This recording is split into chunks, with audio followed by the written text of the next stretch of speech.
मुझे एक बात बताइए, व्यक्ति किससे बड़ा होता है? धन से होता है, कोई है बल से होता है, बाबूजी ने कहा ज्ञान से होता है। लेकिन ऋषि मुनि लोग कहते हैं कि व्यक्ति यदि बड़ा होता है तो अपने विचारों से बड़ा होता है, और जब जब उसके विचारों में श्रेष्ठता आएगी तब तक वो बड़ा होगा। इसका उदाहरण देख लीजिए, ऋषि विश्वामित्र का नाम सुना होगा, वशिष्ठ जी का नाम सुना होगा, मर्यादा पुरुषोत्तम राम, जितने भी नाम हैं ये थे तो एक सामान्य पुरुष न, लेकिन अपने विचारों के उत्तम आचरण के द्वारा उन विचारों को उन्होंने क्रियान्वित कर दिया। वो नर से कहीं और की ओर चल पड़े, परमात्मा की श्रेणी की ओर चल पड़े। बहुत लोग श्रद्धालु लोग भगवान बोल देते हैं, भाई वास्तविकता क्या है कि इस व्यक्ति के कर्म जो है वो वास्तव में जैसे प्रभु के कर्म बिल्कुल शुद्ध है वैसे ही इसके कर्म शुद्ध हैं, इसलिए हम इसको भगवान कह देते हैं। भगवान तो एक आगे बात। अब आपको ध्यान होगा कि हम एक चर्चा किया करते हैं कि मंत्र सिद्ध कैसे होंगे, मंत्र सिद्ध कैसे हो जाएंगे। आप कहेंगे हम स्वामी जयंती की मूल धारणा को खत्म कर देंगे, भला मंत्र सिद्ध होते हैं, लेकिन वास्तव में मंत्र का अर्थ क्या है? मंत्रो मनना, जिसका मनन किया जाए वो क्या है? मंत्र है। और जिस मंत्र का मनन और आचरण दोनों संयुक्त हो जाएगा वो सिद्ध हो जाएगा। ये बात आप मान के चलिए। हो सकता है अभी मैं वाणी से बोल रहा हूं, आप कानों से सुन रहे हैं, लेकिन यदि उस प्रभु की कृपा हमारे आपके जीवन में घटित हो जाएगी तो एक दिन आप हृदय से सुनेंगे और मैं हृदय से बोलूंगा। क्या है अनुष्ठान में, जरा ध्यान दीजिएगा। कहते जब इस मंत्र को आप बोले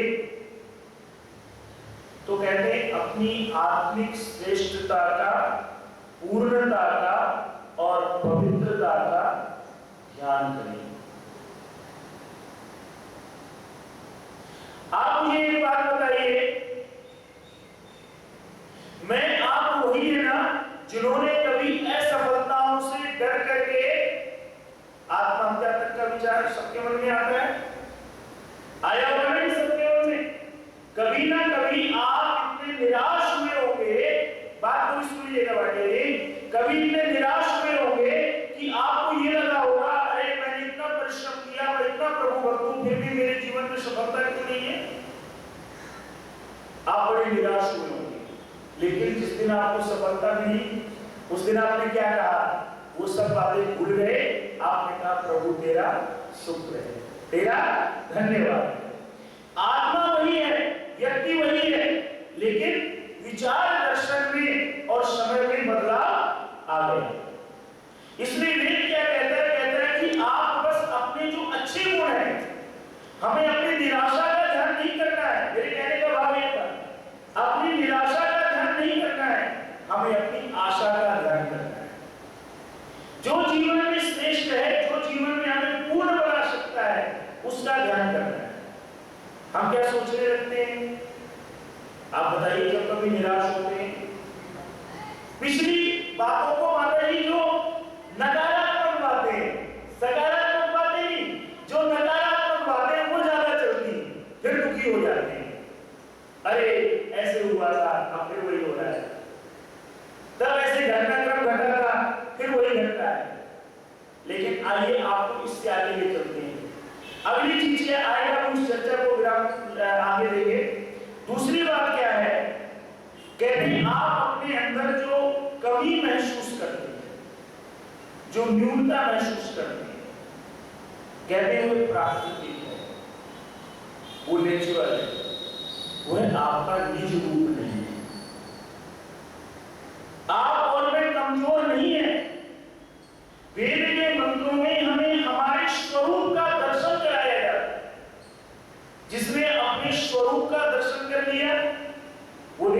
राम से श्री राम बन गए, जिसने अपने स्वरूप का दर्शन कर लिया मूल संघर्ष को दयानंद बन गए। अब देख लीजिए, अपने स्वरूप को पहचान लिया ना उन्होंने। हम अपने स्वरूप को नहीं पहचान पाते हैं। तभी यहां पर क्या चर्चा है, कहते हैं कि हमारे आपके अंदर जो कमी है वो हमारी नहीं, वो वातावरण के द्वारा निर्मित है, प्राकृतिक है। और अगली चीज क्या है, कहते हैं कि जो आपके हृदय में चित्त शक्ति है वही आपका निज स्वरूप है, जिसका तेज सारे शरीर में फैल रहा है। और कहते हैं वह जो आत्मा है वह बड़ी दिव्य है, वह बड़ी अद्भुत है। अब देख लीजिए, विचार कीजिए, आप प्रतिदिन किसी बात का चिंतन करते जाएं, मनन करते जाएं, एक दिन क्या होगा, आप वैसे की वैसे बन जाएंगे। आज समाज में आप जो विसंगतियां देखते हैं, जो परेशानियां देखते हैं, उन सब के मूल में क्या है, विचारों का अभाव। और क्या उसका किसका अभाव है, व्यक्ति का स्वयं के ऊपर विश्वास ना होना। मेरा किस पर विश्वास था, मुझे अपनी संपत्ति पर विश्वास है, अपने पर विश्वास नहीं। जरा ध्यान दीजिए, मुझे अपने पर विश्वास नहीं है, मुझे अपने अंगरक्षकों पर विश्वास है। आज दिक्कत ये आ रही है। लेकिन वेद क्या कहता है कि आप अपने आप में बड़े दिव्य हैं, आप महसूस तो करें, आप अपने आप में बड़े अद्भुत बलशाली हैं, आप महसूस तो करें। फिर ये कमजोरी आपके लिए क्या होगी, बोलिए, बढ़ जाएगी। अच्छा, आप एक बार देखा करिए, सुबह उठे आप, मैं उठा, हमने बोला अरे आज मौसम बड़ा गड़बड़ है, पता नहीं कैसा दिन गुजरेगा। सुबह उठ के आपने बोल दिया, क्या होगा उसका परिणाम आप जानते हैं, आपका मन खराब हो जाएगा। मौसम चाहे भले अच्छा हो जाए, लेकिन आपका मन आज अच्छा होने वाला, बोलिए, नहीं। और आप सुबह उठे, आपने कहा वाहे प्रभु, तूने एक दिन और दे दिया मुझे, तेरा धन्यवाद। मैं आज इसको एंजॉय करूंगा, तेरे भजन में, तेरे कीर्तन में, तेरे गुणों में मस्त रह करके अपनी ड्यूटी करूंगा। फिर आप देखना आपके जीवन में क्या नृत्य उत्पन्न होता है, मेरे जीवन में कितना सुख उत्पन्न होता है, कितना कल्याण बरसता है। इसलिए वेद कहता है कि आप अपने निज रूप का इस समय ध्यान करें, जो हृदय के पास है, जिसका नाम आत्मा है, वो सबसे बलशाली है, किसी से कमजोर बोलिए नहीं है। आप देख लिया कि आपके बच्चे बाहर रहते हैं, कुछ लोगों के कुछ के ऑफिस चले जाते हैं, आप घर में हैं, आप हृदय से याद कीजिए बच्चों को, 2 मिनट के अंदर आपके पास फोन ना आ जाए तो बता नहीं।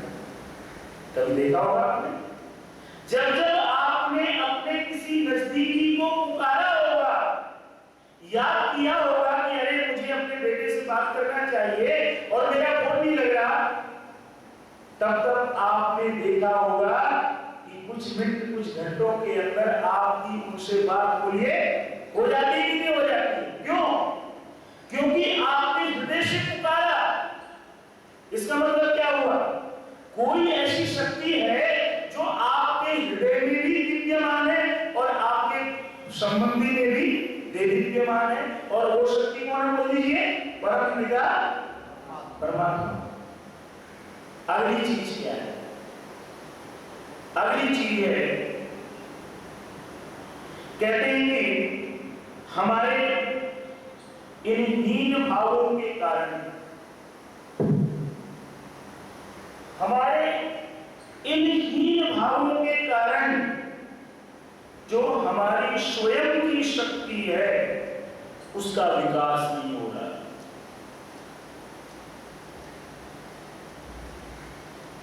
मैं एक छोटी सी बात आपको बताना चाहूंगा, जरा विचार करना, उसको प्लीज गलत मत लेना।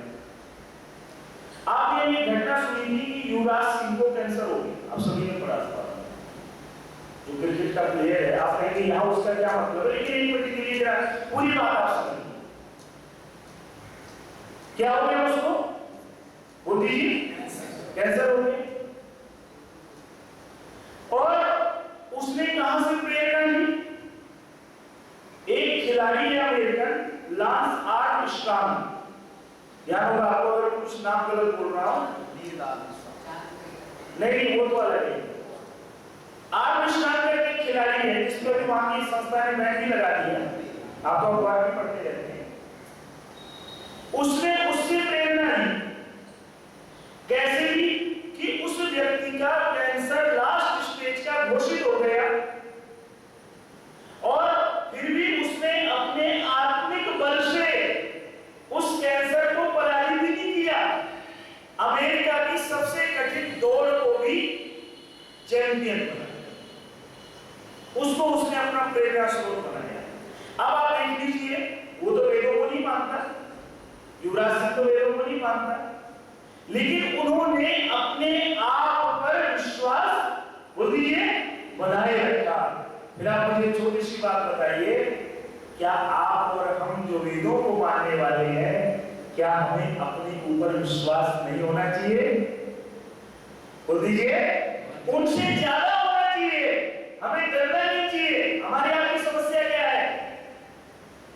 डर जाते हैं, जा रहे साहब सड़क पे, बुजुर्ग हो गए हैं, कोई रिक्शे वाला ही टक्कर ना मारे। क्यों भाई? ठीक है, आपने जीवन देखा है, हम जैसे बच्चों को पढ़ाया है, हम जैसे लोगों को बड़ा किया है, लेकिन आप लोगों की प्रेरणा से मेरे जैसे लाखों बच्चे आपने पैदा कर दिए, बड़े कर दिए, उनको बढ़ा दिया, उनको आत्मविश्वास दे दिया, लेकिन आज आप क्यों अपना आत्मविश्वास खो रहे हैं साहब? आप भी खुशी आत्मविश्वास को बनाए रखे ना बेटे, जो आत्मविश्वास आपने बाबूजी हम लोगों में दिया। वे यही कहता है कि जब हम हीन भावना से ग्रस्त हो जाते हैं, तो जो हमारी नेचुरल शक्ति है, जो अंदर की शक्ति है, वो कहीं बिखर जाती है, गुम हो जाती है। अब अगली बात क्या कहते हैं,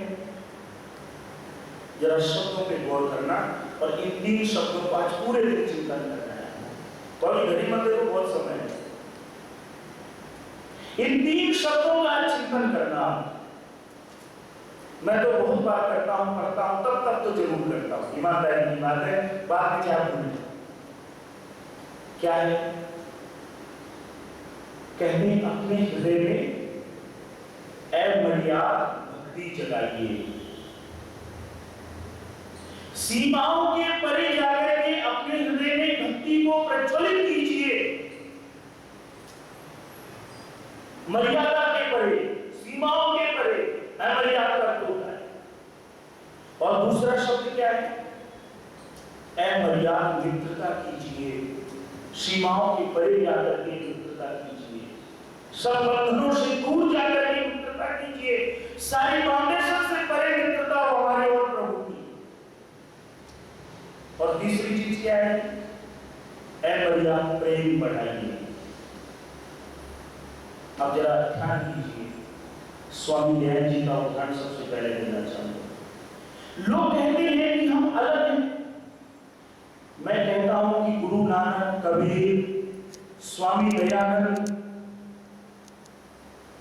तुलसी, मीरा, इन सब का मकसद एक था, अपने प्रभु से मिलना।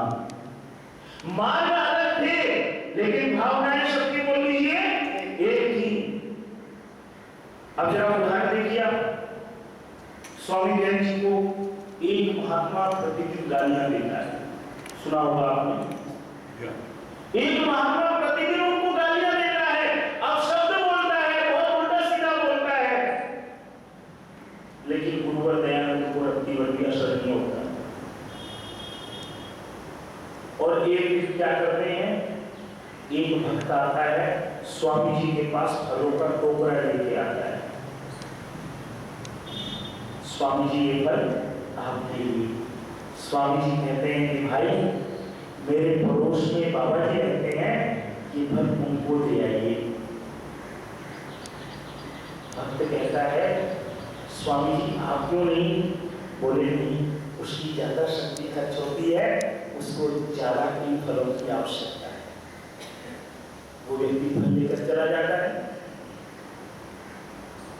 और फल लेकर के जाता है तो वो बाबा जी कहते हैं अरे पूरे को गलतफहमी हो गई होगी, उस स्वामी ध्यान तो मेरे पास क्यों भेजेगा? मैं तो उसको सुबह शाम खूब भक्ति भक्ति गालियां देता हूँ, खूब भला भला कहता हूँ।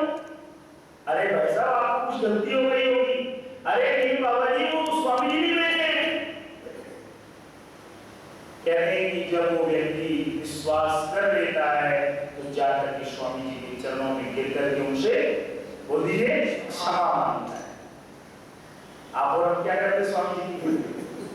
बोल दीजिए डंडा लेके कम से कम लड़ पड़ देना बोलिए उससे, तू मेरे को सुबह शाम गाली नहीं देता है।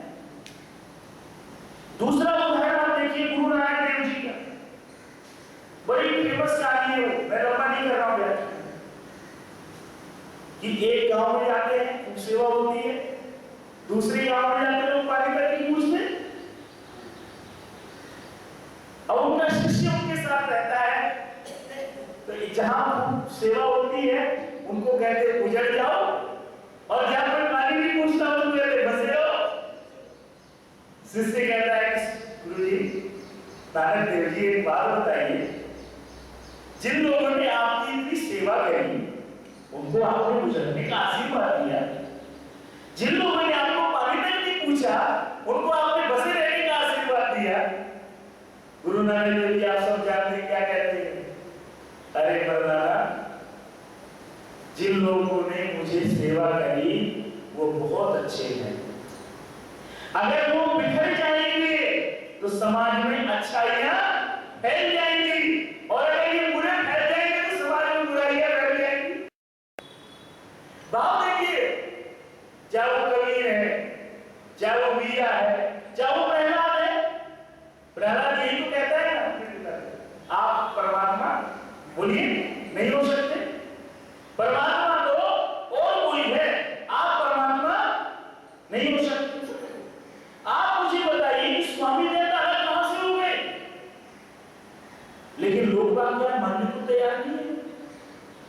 अरे जो दर्शन स्वामी देव जी ने दिया वो दर्शन सृष्टि के प्रारंभ में ऋषियों ने मुनियों ने यथातथ्य हम लोगों को पहुंचाने का प्रयास किया।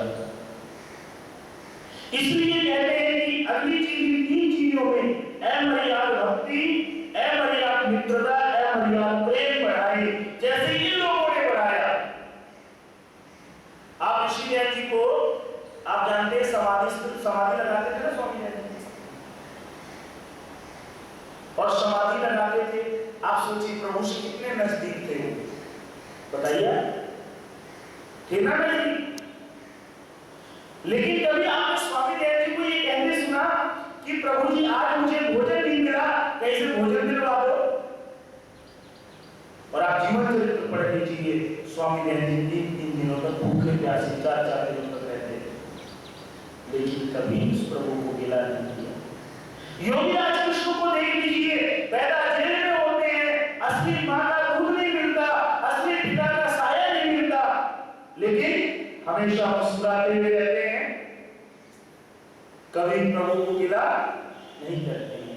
ये जब प्रेम होता है ना तो गिला नहीं होता है, जब भक्ति होती है, मित्रता होती है, फिर गिला नहीं होता। आप बड़े बुजुर्ग बैठे हैं, पहले की मित्रता में दम हुआ करता था। पहले कोई किसी मित्र को अपने स्वार्थों के लिए दोस्ती नहीं करता था। मित्रता माने कुर्बान, समर्पण, बलिदान। आपने देखा होगा कि 2 दोस्त जा रहे हैं, सगे दोस्त हैं, अगर किसी ने दूसरे को बोला तो पहले वाला आगे आ जाता है, वही पहले मेरे से बात कर, फिर से बात कर। ये जब इस प्रकार के भाव जग जाएंगे हृदय में तो फिर हमारा बोलिए डर भी दूर हो जाएगा और हम उस प्रभु के अनन्य उपासक बन जाएंगे। आगे चीज क्या है? कहते हैं अपने आप को हम कभी हीन और पतित ना समझें, बुरा ना समझें। क्यों? मैं छोटे से उदाहरण से अपनी बात को कहता हूं। आप मान लीजिए सरोवर में गए,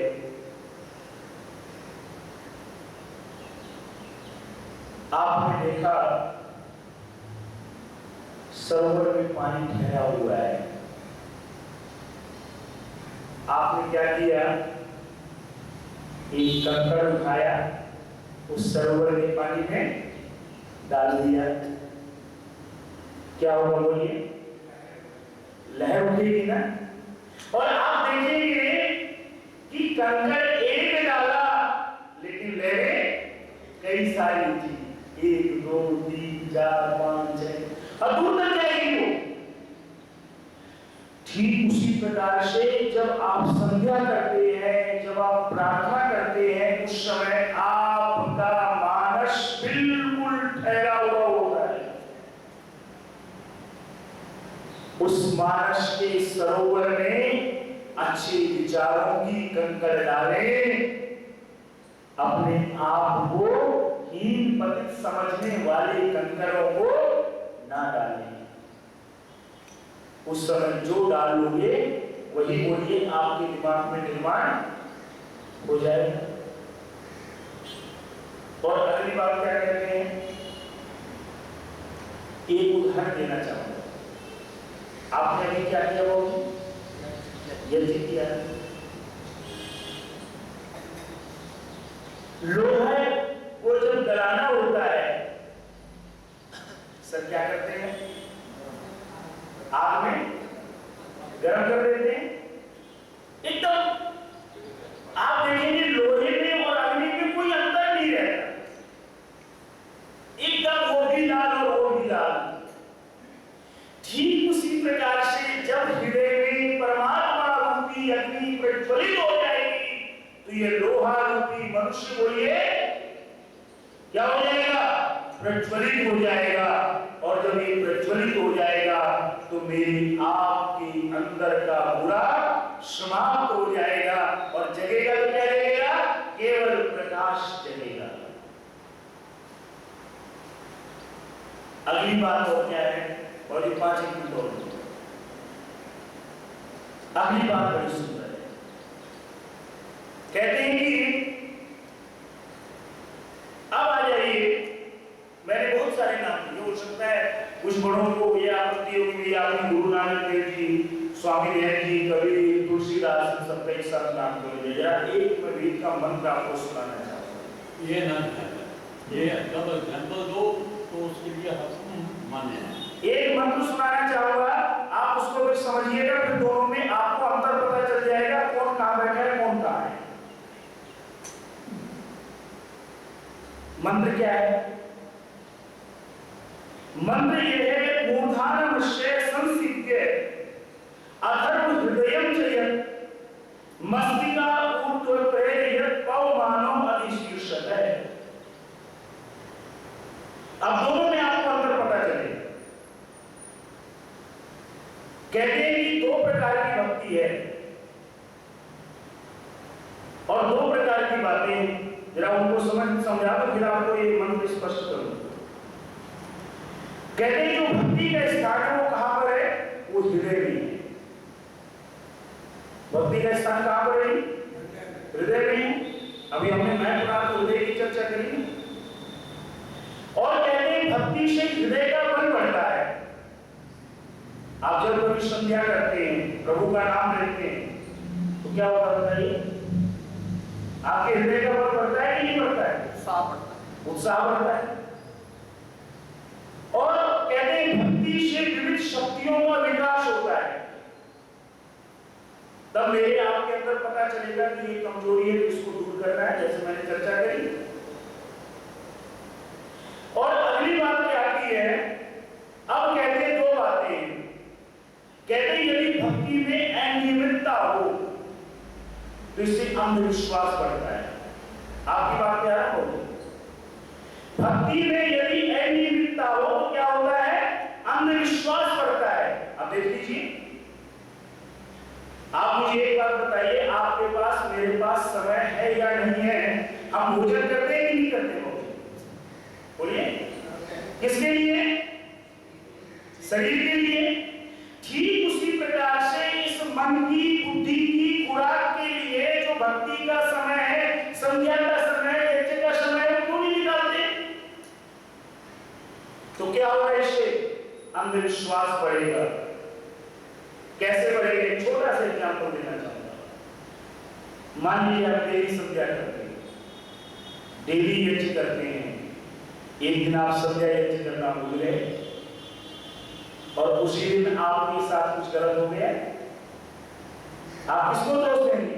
अपने आप को दोष देंगे। लेकिन मैं कहता हूं गलत, जरा पूरी बात को समझिए। आप मुझे छोटी सी बात बताइए कि आपका पुत्र यदि सुबह आपको नमस्ते ना करे, रोज चरण छूता है, लेकिन एक दिन उसने आपके चरण नहीं छुए, तो क्या आप उसको बददुआ देंगे? बोलिए, क्यों नहीं देंगे ना? ठीक उसी प्रकार से अगर आज मुझे प्रातःकाल प्रभु का स्मरण करने का वक्त नहीं मिला, तो प्रभु ने तो मेरा कुछ नहीं बिगाड़ा। बोलिए, प्रभु ने तो ऐसा मेरा कुछ नहीं बिगाड़ा, लेकिन हुआ क्या? आज कुछ संयोग ऐसा था कि कुछ होना था, वो हो गया। मैंने किससे जोड़ दिया उसको? अपनी संध्या और यज्ञ से जोड़ दिया। इसलिए कहते हैं कि जो भक्ति में नियमितता ना हो, उससे अंधविश्वास बढ़ता है। बात समझिए। और दूसरी बात क्या है? जो मंत्र क्या है? मंत्र ये कहता है कि बुद्धि को, मस्तिष्क को और तर्क को, बात समझिए, अपने तर्कों को, अपनी बुद्धि को, दोनों को मिला करके भक्ति करो। स्वामी देव जी ने और इन लोगों ने एक मंत्र जो बाकी नाम दिए मैंने, स्वामी देव जी ने तर्क के द्वारा प्रमाणित किया, पहले सिद्ध किया कि कौन से परमात्मा की मुझे उपासना करनी है। उन्होंने वो मार्ग अपनाया, लेकिन उन लोगों ने क्या किया? केवल भक्ति पर चले गए। बस ये अंतर है। और बात पूरी सुन लिया करिए, क्या उनका उद्देश्य? वास्तविकता ये है, कहते हैं जब हम इन तर्कों से परे चले जाते हैं और बुद्धि युक्त प्रार्थना करते हैं, तो निश्चित रूप से उसमें क्या होता है? वो ज्ञान युक्त मार्ग होता है, उसमें अंधविश्वास बोलिए नहीं होता। और दूसरी बात और भी कह देता हूं, जो लोग केवल तर्क करते हैं वो फिर नास्तिक हो जाते हैं। जो लोग केवल तर्क करते हैं वो नास्तिक हो जाते हैं। और इसमें छोटा सा उदाहरण देना चाहूंगा, अपनी परंपरा की बात रखूंगा इस मंच से, और बात करनी होती होगी बहुत मंच है, वहां चले जाएंगे। स्वामी देव जी और स्वामी श्रद्धा जी का मिलन आपको ध्यान होगा बरेली में, मुंशी राम देव जी। मुंशी राम देव जी क्या कहा? स्वामी जी, आपने मेरे सारे तर्कों का उत्तर तो दे दिया, लेकिन मुझे भगवान पर विश्वास बोलिए नहीं जमा पाए। स्वामी देव जी का उत्तर सुनिए क्या कहते हुए, अरे मुंशी राम, मैंने तेरे को कब बोला कि मैं तुझे भगवान के दर्शन करवाऊंगा? मैंने तुझे कब कहा कि मैं तेरे को भगवान पर विश्वास करवाऊंगा? नायम आत्मा प्रवचने में न लभिया वेदया न बहुना सुते में, उपनिषद का वाक्य ये आत्मा ना तो प्रवचन से मिलता है, ये परमात्मा ना ज्यादा प्रवचन से मिलता है, ना ज्यादा पढ़ने से मिलता है, ना ज्यादा साधना करने से मिलता है। ये परमात्मा उसको तब मिलता है जब उस परमात्मा की उस व्यक्ति के ऊपर विशेष कृपा होती है। माता और सज्जनों, बस वही विशेष कृपा मुझे आपको अपने हृदयों में चाहिए। और वो विशेष कृपा कब होगी? जब इस भक्ति का नियमन होगा। आप संध्या का समय हो जाए तो जैसे आपको भूख लगती है, चाय की इच्छा नहीं है, लेकिन अगर सुबह के आपके 7 बज गए, आपने क्या बोला? बेटा चाय नहीं दी। खाने की इच्छा नहीं है, लेकिन आपने 12 बजे क्या बोला? अरे बेटा भूख लगी है, खाना तो लगा दो। ठीक उसी प्रकार से जब आपके मेरे जीवन में ये प्रार्थना घटित हो जाएगी, तो जब सुबह शाम का समय हुआ करेगा, तो तो जैसे मछली को जल से बाहर निकाल दो, क्या होगा? तड़पती है ना। ठीक उसी प्रकार से जब मेरा प्रभु रूपी जल बाहर निकल जाएगा तो क्या होगा? मेरा तड़पना शुरू हो जाएगा। माता और सज्जनों, बस इसी बात को मैं चाहता हूँ, मैं हूँ चाहे आप हूँ, हम जागृत करें, यही तो संध्या है। अगर ये जागृत नहीं हो पाया तो फिर संध्या का कोई मतलब नहीं रह जाता। इन्हीं शब्दों के साथ आगे की चर्चा अगली बार करेंगे। आप सबने बहुत समय दिया, उसके लिए धन्यवाद। ओम शांति।